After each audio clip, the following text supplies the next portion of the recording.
Bawal din mag-park syempre sa intersection. We must always keep the intersection clear. Bawal din mag-park sa bridge. Picture doon sa tulay.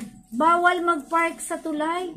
Bawal din mag-park sa private na driveway. Meron mga nakalagay doon. Don't block the driveway. Nakita mo yun ha? Don't block the driveway. Private driveway yan. Huwag ka dyan mag-park sa gitna. Kung ayaw mo makahanap ka ng kaaway, ha?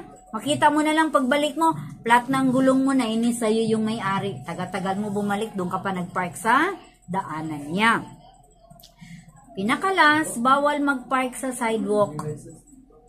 Sidewalk, minsan yung motor, inaakyat natin doon sa sidewalk. Ha? Tapos doon natin pinapark. Ang sidewalk ay para sa mga pedestrian, yung gumagamit ng kalsada na walang sasakyan. Ibig sabihin, yung mga naglalakad sa gilid. Those are pedestrians. Kapag may mga affair sila doon, so sinasara nila yun, nagkaka-traffic. Ang ginagawa namin, bumababa kami, naglalakad kami sa sidewalk.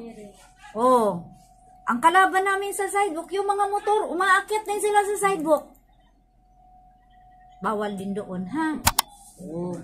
Dagdagan ko yung kay ikaw, doon ka nag-park kanina sa gilid. Sabi ko, itong bata na ito, saan-saan nagpa-park.